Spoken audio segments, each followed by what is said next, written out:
શિયાળો, ઉનાળો અને હવે જોઈએ ચોમાસું. શિયાળામાં ઠંડી પડે, સૂર્યના કિરણો ત્રાંસા પડતા હોવાથી વધારે ઠંડી. ઉનાળામાં સૂર્યના કિરણો સીધા પડતા હોવાથી ગરમીનું પ્રમાણ વધારે. શિયાળામાં દિવસો ટૂંકા અને રાત લાંબી. ઉનાળામાં દિવસોનું પ્રમાણ લાંબુ અને રાત ટૂંકી. હવે આપણે જોઈએ ચોમાસું. ચોમાસું વરસાદની ઋતુ છે. ચોમાસું વરસાદની ઋતુ છે. દક્ષિણ પશ્ચિમ દિશામાંથી વાતા પવનો સમુદ્ર પરથી ફૂંકાતા હોવાથી તે ભેજવાળા હોય છે અને ભેજવાળા પવનો છે તે વરસાદ લાવે છે. આ પવનો વરસાદ લાવે છે. આ પવનનો એક ફાટો અરબ સાગર પરથી આગળ વધી કેરળ, મહારાષ્ટ્ર, ગુજરાત અને મધ્ય ભારત સુધી પહોંચે છે. આ ભેજવાળા પવનનો એક ફાટો કેરળ, મહારાષ્ટ્ર, ગુજરાત અને મધ્ય ભારત સુધી પહોંચે છે.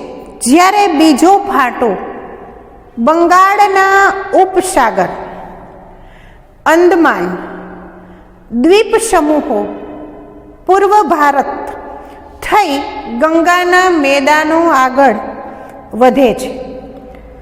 આ બંને ફાટા આગળ જતા એકબીજાને મળી પશ્ચિમ ઉત્તર પ્રદેશ, હરિયાણા, પંજાબ અને પૂર્વ રાજસ્થાન સુધી પહોંચી વરસાદ આપે છે.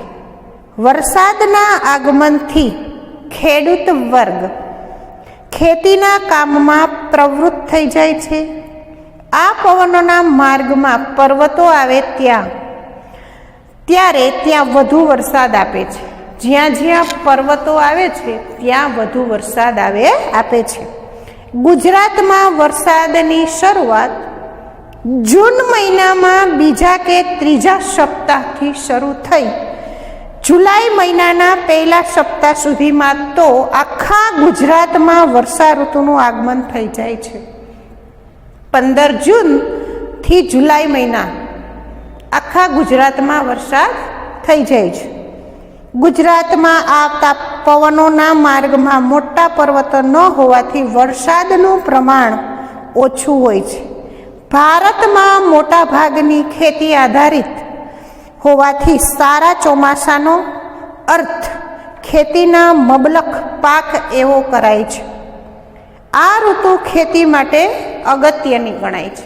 વર્ષા ઋતુ ખેતી માટે અગત્યની ઋતુ ગણાય છે. વર્ષા ઋતુ ખેતી માટે અગત્યની ઋતુ છે. બરાબર. હવે તમે લોકો પાના નંબર 84 ઉપર એક કોષ્ટક આપેલું છે. બધાએ કોષ્ટકમાં લખવાનું છે. ઋતુઓનું વર્ગીકરણ આપેલું છે. શિયાળો, ઉનાળો, ચોમાસું અને પાછા ફરતા મોસમી પવનો કૌંસમાં આપેલા છે કે તહેવારો. શિયાળો આપેલો છે, તેની સામે તમારે તહેવાર લખવાનો છે. ઉત્તરાયણ અને નાતાલ. ઉનાળામાં લખવાનું છે ધૂળેટી, ચેટીચાંદ. ચોમાસું જન્માષ્ટમી અને રક્ષાબંધન. અને છેલ્લું પાછા ફરતા મોસમી પવનોની ઋતુ દશેરા અને શરદ પૂનમ. ભાષા ભૂલ ના કરતા, ઉપર આપેલા જ છે અહીંયા નામ બધા. બરાબર, વ્યવસ્થિત આ કોષ્ટક પૂર્ણ કરજો. હવે ત્યાર પછીનો મુદ્દો છે શિયાળો, ઉનાળો, ચોમાસું, પછી પાછા ફરતા મોસમી પવનો. આ ઋતુમાં પવનો જમીન પરથી સમુદ્ર તરફ વાય છે. જમીન પરથી સમુદ્ર તરફ વાય છે. આ પરિસ્થિતિ ચોમાસાથી તદ્દન વિપરીત જોવા મળે છે. ચોમાસાથી તદ્દન અલગ જ. ઉત્તર પૂર્વ ઈશાન દિશામાંથી જમીન તરફથી વાતા હોવાથી સૂકા હોય છે. જમીન આપને બધાને દરિયા કિનારે વાતાવરણ કેવું હોય? ઠંડુ હોય.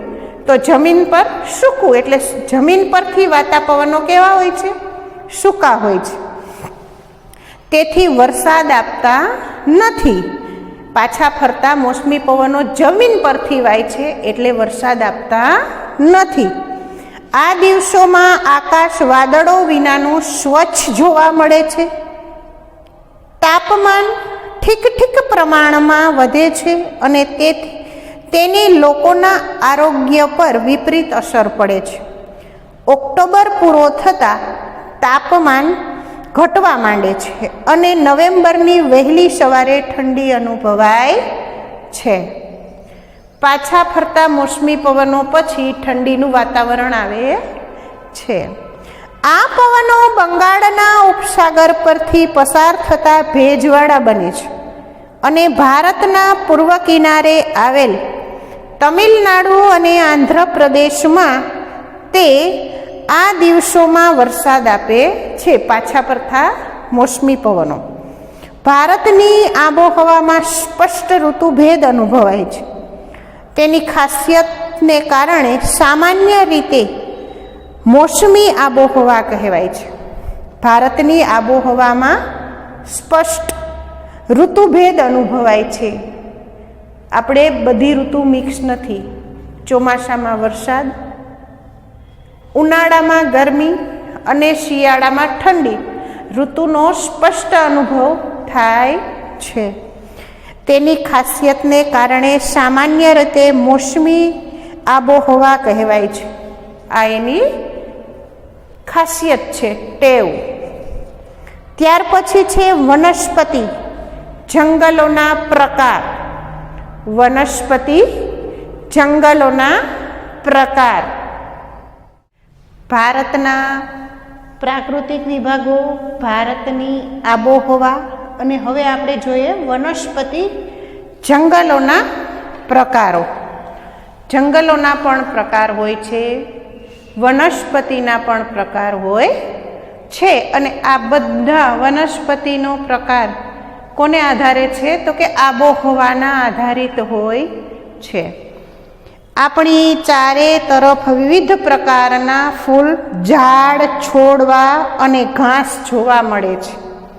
કેટલીક વનસ્પતિ સુંદર મજાના ફૂલોવાળી, તો કેટલીક વનસ્પતિ કાંટાળી હોય છે. અમુક વૃક્ષો ઘેઘૂર ઘટાદાર, તો અમુક વૃક્ષના પાન નીચા અને પાંખા હોય છે. વનસ્પતિ એક પ્રદેશ કરતાં બીજા પ્રદેશમાં અલગ અલગ હોય છે.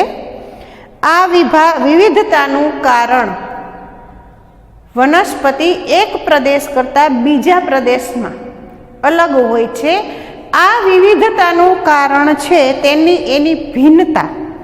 આ આબોહવાને આધારે જ વનસ્પતિના પ્રકાર પાડવામાં આવે છે. આ આબોહવાના આધારે વનસ્પતિના પ્રકાર પાડવામાં આવે છે. વરસાદનું પ્રમાણ વનસ્પતિની આ વિવિધતા સર્જન માટેનું મુખ્ય આધાર છે. જો વરસાદ વધારે તો વૃક્ષો સરસ મજાના લાગે, અને પાણી ઓછું મળે. આપણી ઘરે નાનકડા કુંડામાં આમથો છોડ હોય અને તમે 4-5 દિવસ પાણી ના પાવ તો તે કેવું થઈ જાય? સુકાવા લાગે. અને પાણી નિયમિત રીતે પાઈએ તો શું થાય?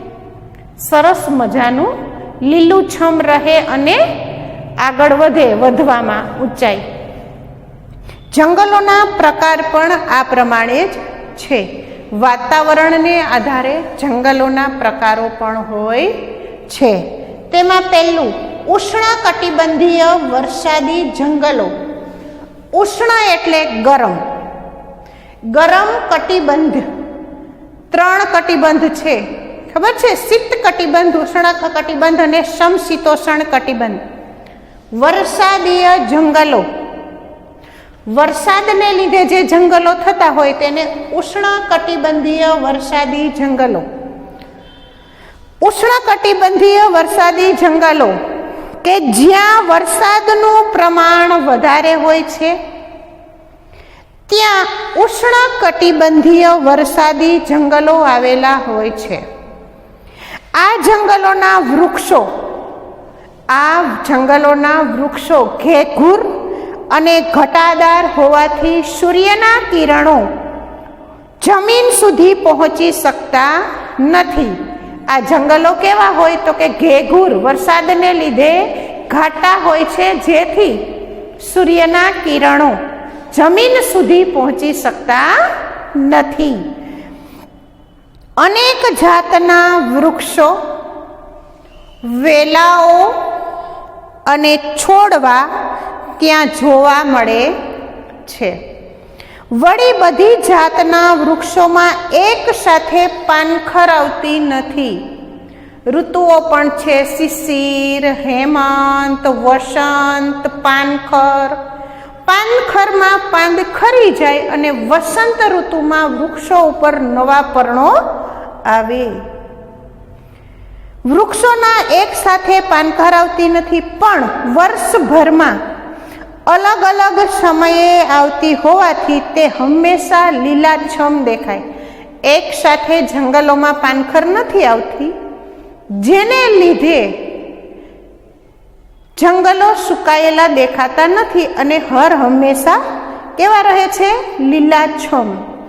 આ પ્રકારના જંગલો પશ્ચિમ ઘાટના કિનારાના તરફના ઢોળાવોમાં પટ્ટી રૂપે અને અંદમાન નિકોબાર ટાપુઓમાં તથા ઉત્તર પૂર્વ ભારતના કેટલાક ભાગોમાં આવેલા છે, જેમાં મેહોગની, રોઝવુડ, નેતર વગેરે વૃક્ષો અહીં જોવા મળે છે. આ પ્રકારના ઉષ્ણકટિબંધીય જંગલો ક્યાં ક્યાં આવેલા છે તો કે અંદમાન નિકોબારના ટાપુઓ ઉત્તર પૂર્વ ભારતના કેટલાક ભાગમાં આવેલા છે અને ત્યાં મેહોગની, રોઝવુડ, નેતર જેવા વૃક્ષો જોવા મળે છે. ત્યાર પછી ઉષ્ણકટિબંધીય પાનખર જંગલો. પાનખરી જાય તેને પાનખર કહે છે. ઉષ્ણ એટલે ગરમ, કટિબંધ અને જંગલો. આ પ્રકારના જંગલો ભારતમાં ઘણા મોટા ભાગ પર આવેલા છે. આ જંગલો ઓછા ઘટાદાર હોય છે. તેમાં પાનખર ઋતુ દરમિયાન વૃક્ષો પાંદડા ખેરવે છે. આથી તે ખરાવ મોસમી જંગલો પણ જેવા નામે પણ ઓળખાય છે. તેને ખરાવ મોસમી જંગલો પણ તરીકે પણ ઓળખવામાં આવે છે. તેમાં સાગ, સાલ, મહુડો, લીમડો વગેરે વૃક્ષો આ પ્રકારના જંગલોમાં જોવા મળે છે. આ વૃક્ષોની છાયા કેવી હોય તો કે આછી. પાનખરી જાય તો તેની છાયા કેવી હોય? આછી. નીચે તડકો જમીન સુધી પહોંચી શકે. અને તે કેવા પ્રકારના વૃક્ષો છે તો કે સાગ, શાલ, વાંસ, મહુડો અને લીમડો. તેમાંથી તમે બધાએ, હું માનું છું ત્યાં સુધી, સાગ પણ જોયો હશે, લીમડો આપણા મેદાનમાં છે જોયો હશે, વાંસનું વૃક્ષ પણ જોયું હશે કે વાંસના વૃક્ષમાં પાંદ કેવા હોય? લાંબા અને પારવા. ત્યાર પછીનો મુદ્દો છે સૂકા ઝાંખરાવાળા જંગલો.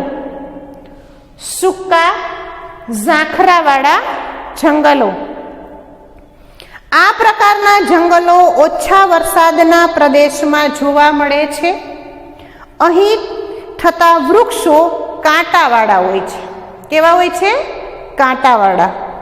તેમાં થોર, ખેર, ખીજડો, બાવળ, બોરડી વગેરે મુખ્ય છે. બાવળ જોયો હશે તમે લોકોએ. રાજસ્થાન, હરિયાણા, પશ્ચિમ ઘાટના પૂર્વીય ઢાળ પર અને ગુજરાતમાં જોવા મળે છે આવા વૃક્ષો, સૂકા ઝાંખરાવાળા જંગલો. ત્યાર પછી પર્વતીય જંગલો. પર્વતમાં હોય તેવા જંગલને કેવો કહેવાય? પર્વતીય, ઊંચા વિસ્તારમાં. આ પ્રકારના જંગલો તેના નામ પ્રમાણે પર્વતીય વિસ્તારમાં જોવા મળે છે. પર્વતના જુદી જુદી ઊંચાઈએ વિવિધ પ્રકારની અને આકાર વૈવિધ્ય ધરાવતી વનસ્પતિ ઉગે છે. સમુદ્ર સપાટીથી 1500 થી 2500 મીલી સુધી ઉગતી વનસ્પતિ શંકુ આકારની અને સોયા પાંદડા ધરાવતી હોય છે. સમુદ્રની સપાટીથી 1500 મીટરથી 2500 મીટર સુધી ઉગતી વનસ્પતિ શંકુ આકાર, કેવો આકાર? શંકુ અને સોયા આકાર પાંદડા ધરાવતી હોય છે. તેના આકાર પરથી આ વનસ્પતિ શંકુદ્રમ વનસ્પતિ તરીકે ઓળખાય છે. તેમાં ચીડ, દેવદાર, પાઇન વગેરે પ્રકારની વનસ્પતિ ગણાય છે. ત્યાર પછી મેનગ્રોવના જંગલો. પર્વતીય જંગલો કેવા હોય છે? ઊંચા, અને ત્યાં પાંદડા અને વનસ્પતિનો આકાર પણ શંકુ આકારનો હોય છે. તેને શંકુદ્રમના જંગલો પણ કહે છે. મેનગ્રુવ જંગલો. આ પ્રકારના જંગલો સમુદ્રની ભરતીના ખારા પાણીમાં વિકસે છે, કે જ્યાં દરિયાનું પાણી ભરાઈ રહેતું હોય ખારું, અને જે વૃક્ષ થાય, જંગલો થાય, તેવા જંગલને મેનગ્રુવના જંગલો કહે છે. આ પ્રકારના જંગલો પશ્ચિમ બંગાળ, ગુજરાત અને અંદમાન નિકોબારના ટાપુઓના દરિયા કિનારે આવેલા છે. ગંગાના મુખ ત્રિકોણ પ્રદેશમાં આવેલ શંકુવનના આ પ્રકારનું જંગલ છે. આ પ્રદેશમાં સુંદરમ વનમાં આ પ્રકારનું જંગલ છે. ત્યાં તથા સુંદરી નામના વૃક્ષો પરથી તેનું નામ પડ્યું છે. ગુજરાતના સમુદ્ર કિનારે આ પ્રકારના જંગલોમાં ચેરના વૃક્ષો જોવા મળે છે, જેનો ઉપયોગ સ્થાનિક લોકો બળતણ તરીકે કરે છે. સુંદરવન સુંદરીના નામ ઉપરથી પડેલું, બરાબર. હવે કોષ્ટક આપેલું છે તમને લોકોને પાના નંબર 86 ઉપર.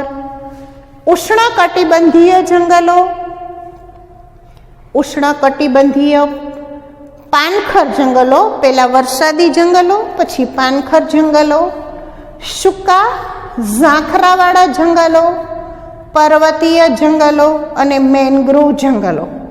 તેમાં તમારે પહેલા લખો ઉષ્ણકટિબંધીય જંગલોમાં મેહોગની, રોઝવુડ, નેતર. ઉષ્ણકટિબંધીય પાનખર જંગલોમાં લખો શાગ, શાલ, વાંસ. ત્યાર પછી સૂકા ઝાંખરાવાળા જંગલોમાં થોર, ખેર, ખીજડો. કોલમ આપેલી જ છે સ્ટેપ બાય સ્ટેપ. પર્વતીય જંગલોમાં ચીડ, દેવદાર, પાઇન, અને છેલ્લે મેનગ્રુવ જંગલોમાં લખવાનું છે સુંદરી અને ચેર. સુંદરી અને ચેર. ત્યાર પછીનો મુદ્દો છે જંગલોનું મહત્વ. જંગલોનું મહત્વ આપણા જીવનમાં કેટલું છે આપણે સૌ સમજીએ છીએ. આપણો જન્મ પણ એક ઘોડિયામાં થાય છે અને આપણું મૃત્યુ પણ એક લાકડાની સાથે જ થાય છે. તદુપરાંત આપણા જીવનમાં આયુર્વેદનું કેટલું મહત્વ છે ને બધાને ખબર છે. આપણા જીવનમાં આયુર્વેદ કેટલી જગ્યાએ મહત્વ છે. નાનપણથી માંડી અને ઘટપણ સુધી. કડવો લીમડો, આ તો એક નાનકડું એવું ઉદાહરણ છે. જંગલ આપણને ખૂબ જ ઉપયોગી છે. જંગલો આપણી ઘણી ખરી જરૂરિયાતો પૂરી પાડે છે. તેનાથી થનારા મુખ્ય ફાયદા કોષ્ટકની મદદથી જાણીએ. જો તમે જંગલોના ફાયદાનું બાળકો મસ્ત મજાનું કોષ્ટક આપેલું છે, પર્યાવરણીય ફાયદા અને આર્થિક રીતે ફાયદા જે આપણી ઇન્કમ આવકમાં વધારો કરે તેવા. એમાં પહેલો મુદ્દો છે પર્યાવરણીય ફાયદામાં વાતાવરણ શુદ્ધ રાખે, વરસાદ લાવે, ધોવાણ અટકાવે, વન્યજીવોને કુદરતી આવાસ, વન્યજીવો જંગલમાં રહેતા હોય ને, ભૂમિગત જળ રક્ષણ. ત્યાર પછી આર્થિક ફાયદા, બળતણ અને ઇમારતી લાકડું, બળતણ અને ઇમારતી લાકડું જે ફર્નિચર બનાવવામાં, મોટા મોટા સ્ટીમર બનાવવામાં ઉપયોગી થાય, એકદમ કિંમતી લાકડું હોય તેને ઇમારતી લાકડું કહે છે. ઔષધિઓ, ઉદ્યોગ માટે કાચો માલ, ઘાસચારો, લાખ, રાડ, ગુંદર જેવી જંગલ પેદાશો. જંગલોના પર્યાવરણીય ફાયદા અને આર્થિક ફાયદા આપણા જીવનમાં ખૂબ જ ઉપયોગી જંગલ છે. આપણા દેશના જંગલમાં વિવિધ જાતના વન્યજીવો વસે છે, વિવિધ જાતના વન્યજીવો રહે છે, જેમાં સસ્તન વર્ગના પ્રાણીઓ, પક્ષીઓ, જળચરો, ઉભયજીવીઓ, કીટકો, સરીસૃપો, કીડાઓનો સમાવેશ થાય છે. જંગલોમાં બધા જીવજંતુઓનો સમાવેશ થાય છે. વાઘ આપણા દેશના વિવિધ ભાગોમાં જોવા મળે છે. વાઘ આપણા દેશના વિવિધ ભાગોમાં જોવા મળે છે. આપણું રાષ્ટ્રીય પ્રાણી કયું છે? વાઘ. જંગલી બકરીઓ હિમાલય અને નીલગિરીના પર્વતોમાં, જંગલી બકરીઓ હિમાલય અને નીલગિરીના પર્વતોમાં, હાથી અને એક સિંગી ગેંડો, ભારતીય ગેંડા અસમના જંગલમાં મુક્ત રીતે વિહરતા જોઈ શકાય છે. હાથી અને એક સિંગી ગેંડા ક્યાં ફરતા જોવા મળે છે? તો કે અસમના જંગલોમાં ફરતા જોવા મળે છે. કેરળ અને કર્ણાટક રાજ્યના જંગલોમાં હાથીઓ માટે જાણીતા છે. કચ્છ, સુરેન્દ્રનગર અને પાટણના સૂકા ક્ષેત્રોમાં ઘુડખર જોવા મળે છે. પાટણના સૂકા ક્ષેત્રોમાં ઘુડખર જોવા મળે છે. એશિયાઈ સિંહો સમગ્ર વિશ્વમાં માત્ર ગુજરાતના ગીરના જંગલમાં જોવા મળે છે.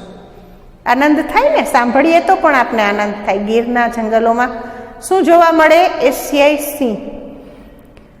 જો સિંહ વિશે સરસ મજાનું આપેલું છે કે સિંહ ભારતમાં માત્ર ગીરના જંગલમાં જ જોવા મળે છે અને તે ગુજરાતનું રાજ્ય પ્રાણી છે. સંરક્ષણના પ્રયાસોથી તેની સંખ્યામાં વધારો થયો છે.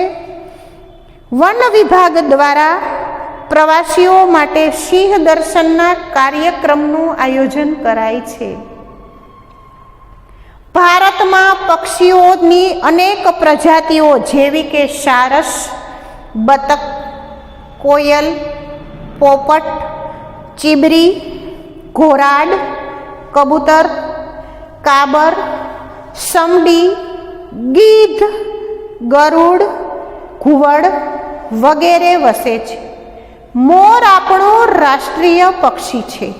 આ ઉપરાંત ભારતમાં ગુજરાત, ઓડિશા વગેરે રાજ્યોના સમુદ્ર કિનારે સુંદર કાચબાઓ ઈંડા મૂકવા આવે છે. આપણે ત્યાં સાપની ઘણી પ્રજાતિઓ જોવા મળે છે. તે નીચે પૈકીની મોટા ભાગની પ્રજાતિઓ બિનઝેરી છે. સાપનું નામ સાંભળીએ એટલે આપણે એમ કહીએ કે સાપ કરડે તો મૃત્યુ પામે, પણ એવું હોય નહીં. તે બિનઝેરી પણ હોય છે, તેમાં ઝેર હોતું નથી. આપણા દેશના જળાશયો અને જળ પ્લાવિત વિસ્તારોમાં દૂર દૂર આવેલા ઠંડા પ્રદેશોમાંથી પક્ષીઓ શિયાળામાં બચ્ચા ઉછેરવા આવે છે.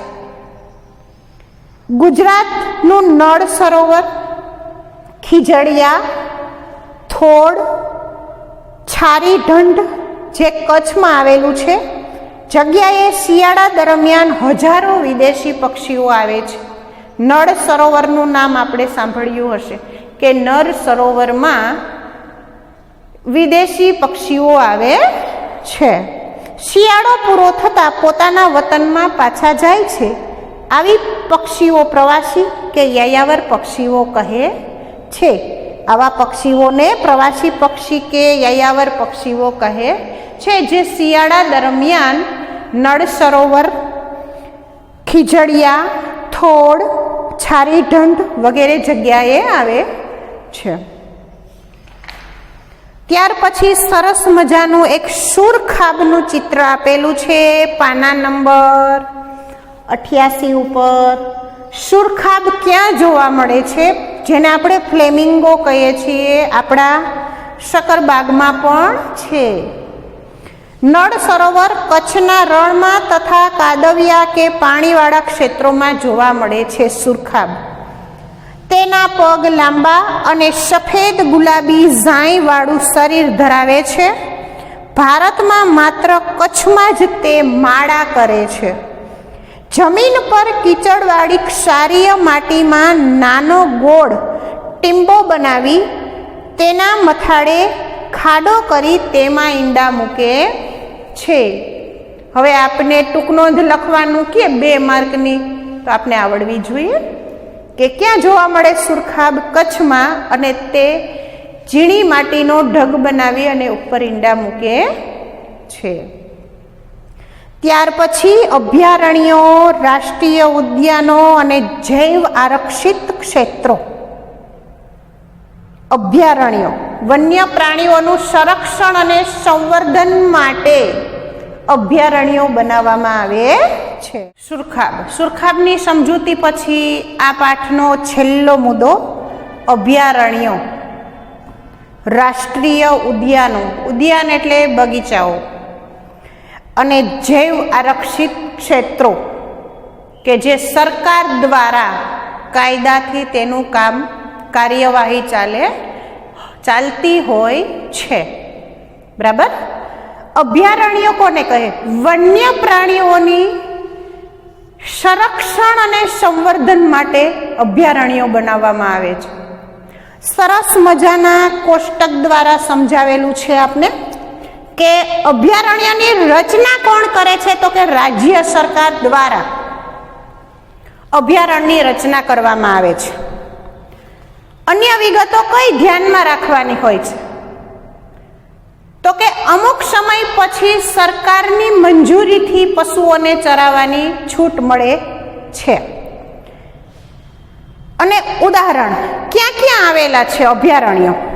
તો કે બાલારામ અભયારણ્ય અને બીજું નળ સરોવર પક્ષી અભયારણ્ય. ત્યાર પછી રાષ્ટ્રીય ઉદ્યાનો ક્યાં આવેલા છે? કોના દ્વારા તેની રચના થાય છે? રાજ્ય સરકાર અને કેન્દ્ર સરકારના સંકલનથી ચાલે છે. પાલતુ પશુઓને ચરાવવા પર સંપૂર્ણ પ્રતિબંધ હોય છે, સંપૂર્ણ રીતે મનાઈ હોય છે. અને આ ક્યાં આવેલ છે? તો કે ગીર રાષ્ટ્રીય ઉદ્યાન અને બીજું વેળાવદર રાષ્ટ્રીય ઉદ્યાન. અને જૈવ આરક્ષિત ક્ષેત્ર જે આંતરરાષ્ટ્રીય માપદંડો મુજબ તેની રચના કરવામાં આવે છે. તેના નિયમો શું હોય છે? તો કે તમામ બહારની માનવીય પ્રવૃત્તિઓ પર સંપૂર્ણ પ્રતિબંધ, માનવીય પ્રવૃત્તિઓ પર. અને તે ક્યાં આવેલું છે? તો કે કચ્છનું આંશિક ક્ષેત્ર, કચ્છનું રણ અને નીલગીરીનું ક્ષેત્ર જે દક્ષિણ ભારતમાં આવેલું છે.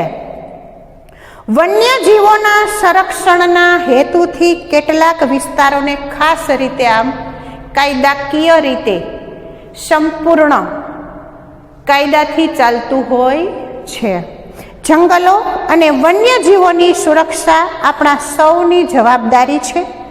તેના સરકાર દ્વારા ઘડવામાં આવતા કાયદા અને મૂકવામાં આવતા પ્રતિબંધોનો અમલ કરવા માટે આપણે સૌએ કટિબદ્ધ થવું પડશે. આ હતો આપણો 13મો પાઠ. 13મો પાઠ નકશાપૂર્તિમાં પણ પૂર્ણ કરવાનું છે. હવે જોઈ લઈએ સ્વાધ્યાય.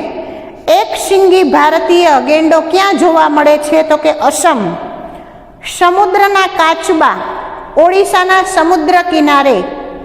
યાયાવર પક્ષીઓ ક્યાં જોવા મળે? તો કે જળ પ્લાવિત ક્ષેત્રોમાં. બરાબર છે. ત્યાર પછી સિંહ ગીર ઉપરાંત નળ સરોવરમાં જોવા મળે છે. ખોટું. પૂર્વ કિનારાની તુલનામાં પશ્ચિમ કિનારાનું મેદાન સાંકડું છે. સાચું. બરાબર છે. ત્યાર પછી કાવેરી નદીએ શંકુદ્રમ વન નામનો મુખ ત્રિકોણ પ્રદેશ બનાવ્યો છે. ખોટું. શબ્દની સમજૂતી આપો. 3-4 વાક્યમાં ઉત્તર આપો. 1-2 વાક્યમાં ઉત્તર આપો અને ટૂંક નોંધ લખો. CW માં લખી અને તૈયાર કરવાના હોય છે. બરાબર. છતાં પણ કોઈને કાંઈ પ્રશ્ન હોય તો મને જાણ કરજો. આભાર. Thank you.